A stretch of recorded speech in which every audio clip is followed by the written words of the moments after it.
Oi, amigos, bem-vindos para a crítica nem tão crítica de Thor, Amor e Trovão.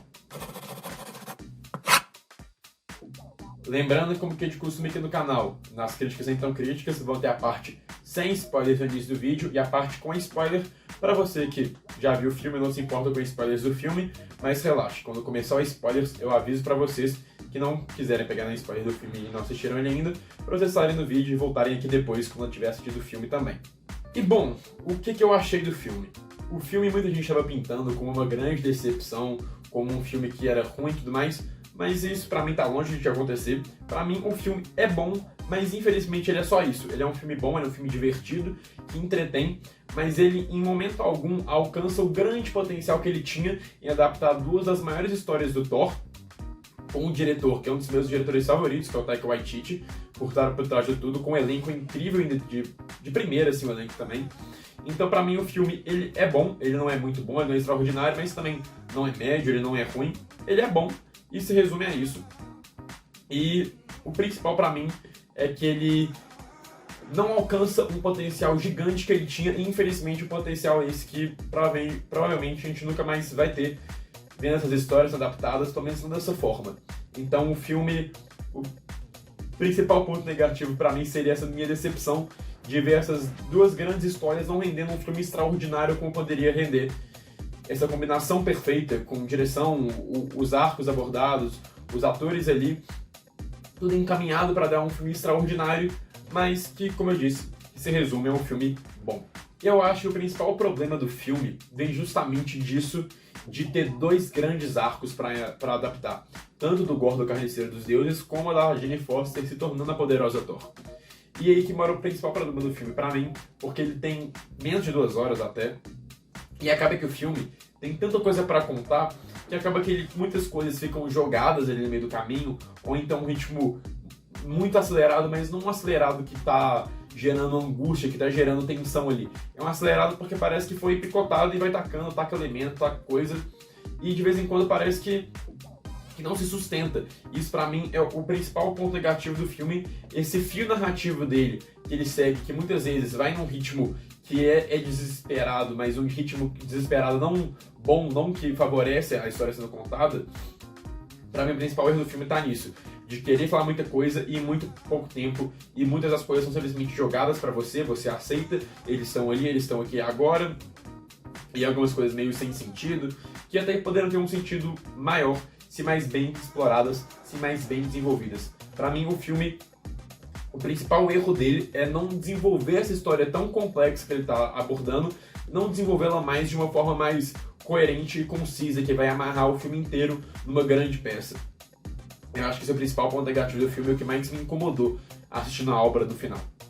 O filme se propõe a ser uma comédia romântica, uma aventura espacial, com toques de drama nisso tudo. E eu acho que ele consegue, de certa forma, alcançar esses elementos, mas também de momento algum ele consegue alcançar esses elementos em maestria. Eu acho que ele pincela cada um desses elementos, eu acho que mais se destaca aqui pra mim é a aventura espacial, é um filme de muita aventura, acontecem muitas coisas, ele fala várias vezes uma velha e clássica aventura do Thor, e isso eu acho que pra mim ele cumpre, mas a parte do comédia romântica ali, às vezes eu sinto que peca um pouco do romance, que poderia ser mais bem desenvolvido, a comédia excede um pouco às vezes, e o drama, por mais que bem desenvolvido, por mais que ele esteja presente, eu senti um tchan a mais, algo que deixasse ele mais potente. Eu acho que principalmente saber equilibrar mais bem essas funções, que é uma coisa que o Taika sabe fazer muito bem, há de vir do Ragnarok, principalmente Jojo Rabbit, que ele pega uma comédia sobre um tema muito sério, envolve o drama ali familiar muito grande também. O Taika é mestre nisso, por isso eu estava colocando fé que ele conseguiria fazer essa história de uma forma satisfatória, que pra mim muitas vezes peca um pouco nesse equilíbrio desses três lados, da aventura, da comédia romântica e do drama. Eu sinto que esses três elementos estão lá, mas nenhum deles realmente atinge seu potencial máximo em nenhum momento do filme. Muitas vezes, como eu disse, fica meio jogado de lado, e a comédia que no filme para mim funciona, é uma comédia boa, é a mesma de Thor Ragnarok. Se você viu Thor Ragnarok e gostou daquele tipo de piada, você vai provavelmente gostar do tipo de piadas de Thor, Amor e Trovão também, mas eu acho que de vez em quando as piadas excedem um pouco. Eu sinto que algumas vezes o drama poderia tomar mais parte ali, ganhar mais corpo do drama, deixar a comédia de lado, e nem por ser a Fórmula Marvel mesmo, é uma coisa mais do Taika. Deixa a questão desse drama, esse comédia escrachado o tempo todo ali, umas piadas que pra mim algumas funcionam muito bem e outras ficam repetitivas, que já pra mim já incomodou de certo ponto, que eu não tava nem rindo mais, tava só cansativo.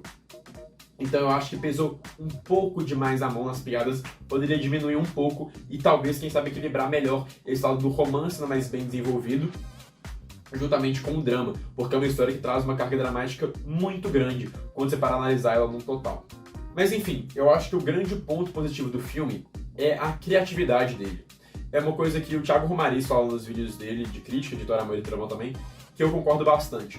Eu prefiro a Marvel errar, e muitas aspas desse errar que eu tô colocando aqui, porque pra mim Thor, Amor e Trovão não é um erro, mas eu prefiro ela errando em filmes que ousam fazer algo diferente, que ousam adaptar gêneros diversos, como foi Thor, Amor e Trovão, Eternos e Doutor Estranho, que foram esses 3 filmes que tiveram mais essas críticas mistas, que pra mim foram, querendo ou não, filmes que ousaram mais, que tiveram mais impressão no diretor aquilo ali. Eu prefiro que a Marvel erre, mais uma vez, muitas aspas, nesse erre em filmes criativos, do que em acerte em filmes fechadinhos, em filmes que já são o mesmo feijão com arroz de sempre, porque ele pra mim fica fácil, fica cômodo. Eu acho que o cinema de super-heróis é uma coisa que cresceu tanto que ele pede renovações, ele pede criatividade. E eu prefiro muito mais diretores que imprimam essa criatividade no filme, mantendo ainda a essência de ser um filme de super-herói da Marvel, e que nessa criatividade que eles têm, essa liberdade que eles têm, eles possam errar em algumas coisas. Eu prefiro assim do que continuar num caminho simples e leve e fácil que vai levar o gênero a fadigas mais cedo ou mais tarde. Por mais que esses filmes tenham tido essa repercussão um pouco negativa, às vezes, muitas críticas não estão sendo nada favoráveis a esses filmes, eu espero muito que a Kevin Feige continue apostando em diretores que consigam imprimir sua identidade, tanto visual quanto narrativa, nos filmes, porque pra mim a Marvel tem um caminho muito brilhante à frente, porque esses pequenos erros que as pessoas estão vendo aqui, pra mim são erros bem pequenos, que não apagam toda a grandiosidade dessas tentativas criativas que estão acontecendo ali, e eu acho que no momento que um desses diretores conseguir imprimir sua identidade firmemente e conseguir transparecer um filme muito, muito bom, eu acho que vai ser um dos maiores acertos da Marvel, se não o maior acerto da Marvel em todos os tempos. Eu acho que seguindo por esse caminho, e quando são vários potenciais que estão ali, e quando atingir esse potencial vai vir um filme estrondante de bom, não sei se essa palavra existe, mas magnífico, ótimo, esplendoroso. Então eu prefiro mesmo que a Marvel continue apostando em ideias criativas, continue apostando em novos caminhos. Porque pra mim isso é o que brilha, tal como brilhou em Doutor Estranho, Multiverso da Loucura, é o que brilha aqui em Thor. Eu acho que essa veia do Taika, por mais que eu disse que na comédia extrapola um pouco ainda, eu acho que qualquer outro diretor poderia fazer uma coisa que fosse ainda bem pior, que não conseguiria dosar esse drama e essa comédia, que por mais que pra mim faltou um equilíbrio melhor, eu acho que na mão de qualquer outro diretor poderia ser um desequilíbrio ainda maior que me incomodaria bastante. E aqui o Taika traz uma coisa pra mim, que é sensacional, que é a estética dele. Essa estética quente, essa estética de muita cor, o filme é muito colorido, ele é muito bonito visualmente, é um dos filmes mais criativos e bonitos visualmente que eu já vi. A cena do trailer, quando fica tudo preto e branco, pra mim é uma cena impecável, visualmente, em ação e tudo mais. A trilha sonora é uma coisa muito... Até mesmo Edgar Wright, às vezes, com Baby Driver, mas é uma coisa que me deixa muito feliz. É uma trilha sonora que você vê que são coisas que o Taika gosta, são músicas que ele gosta, que ele incorpora no filme e que pra mim funcionam. São músicas de deixar seu astral lá em cima, de fazer uma coisa de multidão mesmo, um hino assim, que une as pessoas, que pra mim funciona muito bem também. Eu acho que ele mescla esse visual com essa trilha sonora e juntando em cenas de ação ótimas pra mim, com um humor que ainda, que por mais que eu disse, às vezes pesa um pouco demais na onda, mas esse humor ainda encaixa. É um humor clássico do Taika, que só o Taika sabe fazer, então pra mim isso compõe o grande cerne principal desse filme, das coisas boas.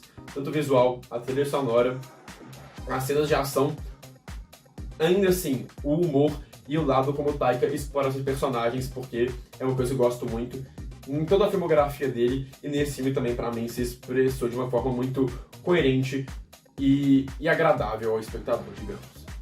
Falando um pouco ainda sem spoiler sobre os personagens do filme, a gente tem essa tríade principal, que pra mim seria o Thor, a Jane Foster e o Gorr. E os coadjuvantes, não vou entrar tanto no mérito deles, mas pra mim o Thor, ele pra mim é um grande destaque do filme, ele funciona muito bem como protagonista. Eu acho que é um personagem que o ator entendeu muito bem ele. O Taika trouxe essa visão nova pro Thor e revitalizou o personagem no universo Marvel. E pra mim, uma coisa que eu tava com muito medo é de não trazer um Thor que sabe das consequências das ações do passado dele. Um Thor que talvez não fosse tão poderoso quando ele se apresentou em Ultimato, em Guerra Infinita. Um Thor que perdeu tudo, passou por esse processo de depressão e que talvez ele fosse apagar essas coisas da memória dele. Pra mim, isso não acontece de forma nenhuma. O personagem se mostra muito mais maduro, entre aspas, por mais que ele seja essa criança brincalhona, bobona. Ele sabe os pesos dos seus atos, ele sabe o peso de ser um líder, ele sabe o peso do amor nesse filme muito bem. E uma coisa que esse filme trabalha muito sobre o propósito que ele busca de todos os personagens, e o Thor está em busca do seu grande propósito ali disso tudo. Ele está em busca do que ele realmente é, depois de tantas batalhas que ele enfrentou, e pra mim ele soube trabalhar o Thor como um protagonista que pra mim foi impecável a relação que eles trouxeram.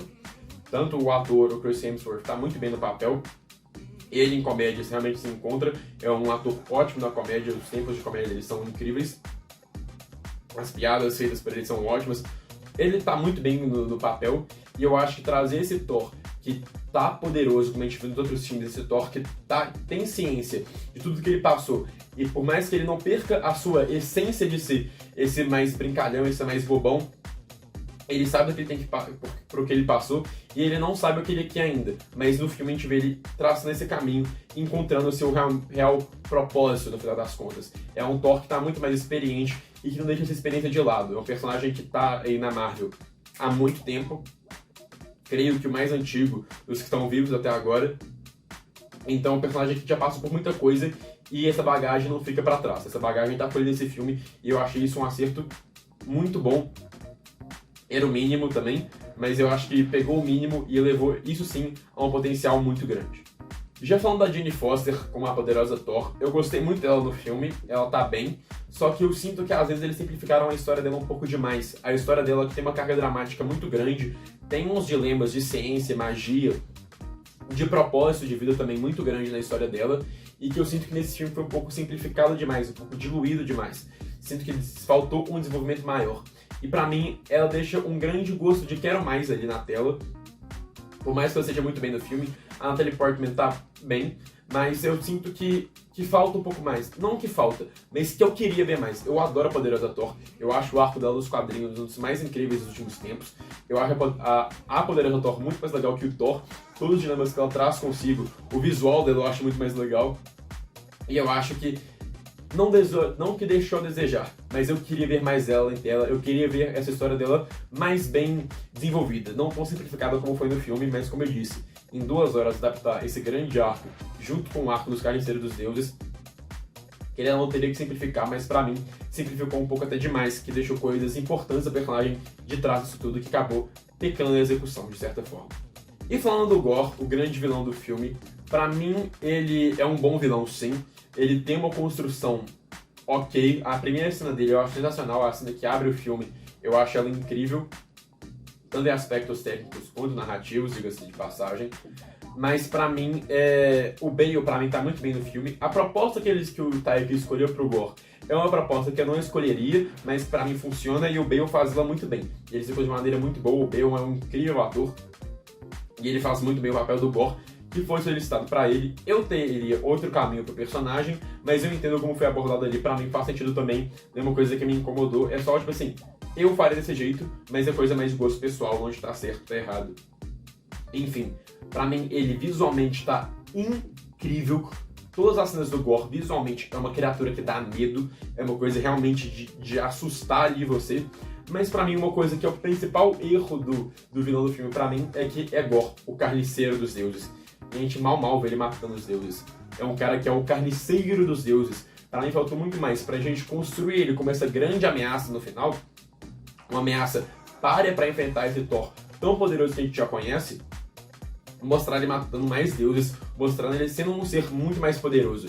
Ele se mostra poderoso, mas pra mim faltou ele dar jus ao nome de carniceiro dos deuses e mostrar ele matando mais deuses, porque ele mata um ou outro ali em tela, acho que só em um mesmo, o resto só tem o corpo, então flashes ali, então acho que faltou um pouco mais de ver esse Gorr como Carniceiro dos Deuses, porque pra mim ele funciona muito mais como esse bicho-papão assustador, diga-se de passagem, como eu disse, visualmente incrível, mas eu acho que faltou nesse lado mais trágico, mais de explorar o personagem em si. Eu acho que a construção e a motivação dele é muito boa pra construir tudo isso, mas eu sinto que no meio do caminho ele se perde um pouco nessa falta de dar jus ao nome de ser o Carniceiro dos Deuses pra ser algo que vai amedrontar o Thor e se mostrar como uma grande ameaça no final.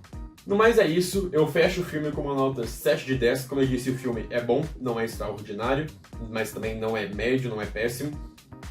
Ele é um filme bom, e eu encerro aqui a parte sem spoilers, e já aviso, daqui pra frente contém spoilers. Se você não quer spoiler, peço que você deixe seu like, seu comentário, e volte no futuro quando você já tiver visto o filme pra ver minhas opiniões dos spoilers do filme, porque tem muita coisa pra gente conversar aqui também. A primeira coisa que eu queria falar são sobre as crianças do filme. Elas aparecem ali em Asgard, elas são sequestradas e tudo mais, e pra mim vira um grande plot device de se recuperar as crianças, o herói que vai em busca das crianças ali que o vilão sequestrou. Pra mim, por mais que seja pra ele atrair o Thor mesmo, era uma grande armadilha. Pra mim é um plot device muito fraco, me incomodou muito esse negócio das crianças. Pra mim poderia ser simplesmente o Thor, talvez indo em busca de vingança, porque ele matou um deus amigo.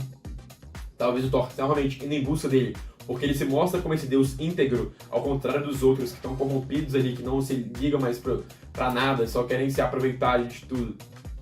Na maior vibe The Boys dos super-heróis ali, mas na versão deuses. Eu acho que se tivesse só o Thor indo atrás do Gorr, porque ele sabe que ele tem que pedir esse grande mal, seria uma coisa muito mais crível do que ele ter que ir atrás do Gorr pra salvar as crianças, porque as crianças, pra mim, foi um grande plot device que, pra mim, me incomodou às vezes. Eu achei muito aquela cena de Asgard, muito aquele filme A Origem dos Guardiões, que o pesadelo chega, joga as sombras e leva as crianças. Foi extremamente parecido pra mim, mas eu tenho que admitir que a batalha final, em que o Thor transforma aquelas crianças sequestradas no seu próprio exército de mini-Thors, sensacional. Eu gargalhava, eu achava criativo, eu achei criativo demais. É uma coisa que eu não esperava, mas é uma coisa muito Taika. É uma coisa que só o Taika faria, de transformar todas aquelas crianças em mini-Thors muito poderosas ali, lutando contra aqueles monstros. Eu acho uma coisa sensacional. Só tem um defeito ali. Que tem uma criança que tá com um coelhinho na mão, que vira a arma dela, e a criança não faz isso aqui com o coelhinho como se fosse o Mjolnir pra ser igual a Mônica, da Turma da Mônica. Quando eu vi aquela criança com aquele coelhinho mágico, eu pensei, ela vai rodar como se fosse o Mjolnir, e a gente vai ter um live action de Mônica, Thor, Super Saiyajin ali acontecendo, mas infelizmente o coelhinho só atira raia pelo olho, e isso me decepcionou tanto, mas eu acho assim, vai decepcionar só os brasileiros, mas fora do Brasil, creio que as pessoas não têm muita noção do que é a Turma da Mônica, a não ser que no Japão acho que é famoso, mas enfim, um parênteses muito grande aqui. Eu queria muito a oportunidade única de ver uma criancinha ali no filme do Thor, que ele basicamente gira o martelo o tempo todo, uma criancinha com um coelho mágico, pra ela fazer isso aqui que nem a Mônica com sanção dos outros, ia ser perfeito. Cinema puro, mas infelizmente não aconteceu. Uma coisa que eu quero abordar aqui é uma coisa que eu realmente não esperava que eles iriam entrar a fundo na Marvel. Eu acho que a Marvel está cada vez mais sendo ousada em entrar nesses conceitos mais de nerdola, de quadrinho mesmo, como foi a questão da eternidade aqui. Essa entidade central que está no centro do universo, que está ali desde o início, e vai conceder um grande desejo, é uma coisa muito cósmica, muito quadrinhos mesmo, e que eu realmente não esperava a Marvel entrando nesse ponto já. Eu acho que a Marvel já está se mostrando mais desgarrada nisso de admitir mesmo, é super-herói, é brega, são coisas fantásticas, é coisa de nerdola mesmo. Aceita esses conceitos e vamos com a gente, mas eu realmente fiquei até surpreso de abordar esses conceitos já como coisa central no filme. E eu acho que isso abre caminhos diversos para a Marvel no futuro, principalmente com esse final da eternidade nessa criança, pelo visto, é uma coisa que realmente só esperando para ver como é que vai ficar essa situação. E falando da principal morte do filme, é uma coisa que eu esperava, mas eu não queria esperar isso, é uma coisa que eu realmente, quando anunciaram o filme, eu não esperava que fosse acontecer, mas quanto mais o filme chegava, mais isso me dava medo e aconteceu. A morte da poderosa Thor, da Jane Foster. Ela morre, ela tá ali no filme, toda aquela sua batalha contra o câncer, tudo isso que eu falei, que era pra uma coisa que pra mim poderia ser mais bem desenvolvida, faltou esse peso dramático maior pra criar uma coisa mais digna do sacrifício ali dela no final, que pra mim me deixou decepcionado, mas como eu disse, como um grande fã da poderosa Thor, eu queria ver mais dela na tela, eu queria ver ela em próximos filmes, eu queria ver ela nos próximos Vingadores, eu queria ver ela com a nova Thor. Mas ali, ela já aparece, ela volta, a Jane Foster volta nesse filme, assume o manto de Thor, mas já se despede logo em seguida.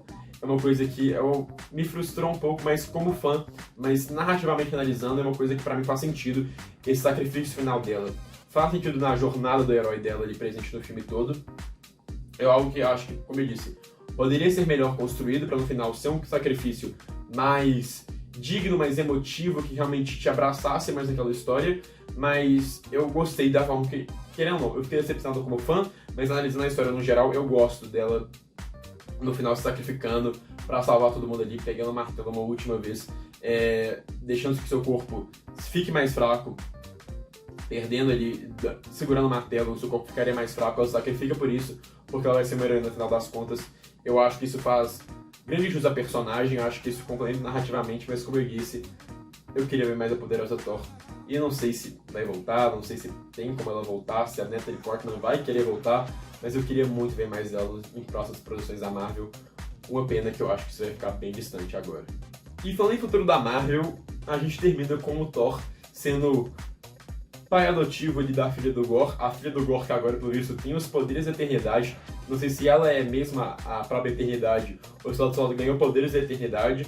A gente vê o Thor ali num planeta, ele tá numa nave diferente, e ele agora, pelo visto, é um pai adotivo e vai ser uma história de Thor pai. É uma coisa que eu realmente não esperava. Eu achei lindo demais o finalzinho dela com o machado gigantesco, ele com o Mjolnir lá de volta. E eles serem o amor e trovão aqui no final das contas. O filme fala muito sobre amor, dessa forma eu achei muito bacana, até poético, digamos. Mas é uma coisa que realmente me deixou encucado da cabeça, porque ver essa criança mega poderosa ali junto com o Thor e ver como que o Thor agora está desgarrado de tudo, não tá com os Guardiões, ele não tá em Asgard, ele tá ele e a filhinha adotiva dele, a filha do Gorr, diga-se de passagem também, que é uma coisa que pra mim já bem absurda, mas que faz sentido dentro da narrativa do filme. É algo que realmente me deixa muito curioso sobre o futuro do filme. E o filme termina ali com o Thor voltará. Minto, diga, o Thor voltará. Não diz qual Thor vai voltar. Obviamente, sou eu que quero me iludir, achando que a Jane Foster vai voltar, mas provavelmente ela não vai. Mas fala que o Thor vai voltar. Não fala o Thor, não fala a Thor. Fala o Thor voltará. Se eu quero me iludir, isso é comigo, deixo pra vocês. Mas querendo ou não, a gente tem uma certeza que um dos dois vai voltar. A questão é como e como eles vão se encaixar nessa história toda que tá rolando de multiverso da Marvel, essa grande construção. Doido pra ver uma cena de novo do Thor chegando a Bifrost, mas agora chegando acompanhado de uma criancinha portando o Rompe Tormentas. Uma criancinha mega poderosa, diga-se de passagem. E eu acho que ainda vai dar muito BO pra Marvel no futuro. Essa criancinha ela vai ser algo bem importante, eu digo, pro futuro da Marvel, mas como eu falo constantemente aqui no canal, só esperando pra ver. E falando nas pós-créditos agora, nós temos a primeira pós-crédito, que a gente vê que o Zeus realmente não morreu, uma coisa que eu, inclusive, eu achei estranho quando o Thor mata o Zeus ali, mas a gente viu que ele não tá morto. E o Zeus agora, ele tá puto com o Thor, quer mostrar pro Thor quem é o que manda ele de verdade, e ele vai mandar seu filho, o Hércules, atrás do Thor. Então eu imagino que possa ter alguma aventura, sei lá, assim, um Thor 5, ou em um filme próprio do Hércules, em que vai ser um embate entre o Hércules e o Thor. E é uma coisa que eu fico até empolgado, porque o Hércules é um herói que já está consolidado nos quadrinhos, em animações também ele aparece. Então eu acho que ver o Hércules aqui no live action finalmente vai ser bacana, e ver essas duas entidades, esse semideus grego e esse deus do trovão asgardiano, lutando um contra o outro, vai ser uma coisa interessante. E por mais que o Hércules possa aparecer como um vilão de primeira ali, com certeza ele vai ficar do lado do Thor no final das contas, vai ser um mocinho, e provavelmente vai se integrar ao grande panteão de heróis da MCU todo, e vai ver, sei lá, no Vingadores Ultimato da Vida Próxima, vai ter o Hércules lutando com todo mundo ali, e é uma coisa que eu realmente fico empolgado, porque é um personagem interessante, pra dizer o mínimo. E na segunda pós-créditos nós vemos a Jane Foster chegando ali no Valhalla, ela encontra o Heimdall, muito legal ver o Idris Elba de volta como Heimdall, inclusive, toda a questão do filho dele também, que é presente no filme. Mas vê-la de volta ali, pra mim, são dois caminhos e eu realmente não sei por quais eles vão abordar. Traz ela de volta no Valhalla, junto com Heimdall, realmente uma coisa pra dar fechamento à história dos dois, pra mostrar que eles chegaram no Valhalla e aquilo é o fim de tudo. Mas por outro lado, talvez o meu lado, como eu disse, de iludido, seja falando assim, olha, ela morreu, mas ela tá ali no Valhalla, ela tá ali. Talvez tenha como recuperar ela, talvez tenha como ela voltar para o mundo dos vivos de alguma forma. Eu sei que na mitologia nórdica, uma vez no Valhalla, sempre no Valhalla. Mas o meu lado iludido quer acreditar que se ela apareceu ali, viva no Valhalla, é porque a gente tem alguma esperança de vê-la de volta. E eu realmente espero muito, porque como eu disse, eu sou muito fã da poderosa Thor. Quero muito mais ver dela nos cinemas também. No mais é isso, acho que eu já falei demais, espero que vocês tenham gostado do vídeo. Semana que vem eu volto com o último episódio de Miss Marvel. Não esqueça de deixar seu like, seu comentário, mandar para seus amigos que já assistiram ou não Thor, Amor e Trovão e querem saber a minha opinião também. Espero que tenham gostado. Vejo semana que vem e tchau, tchau!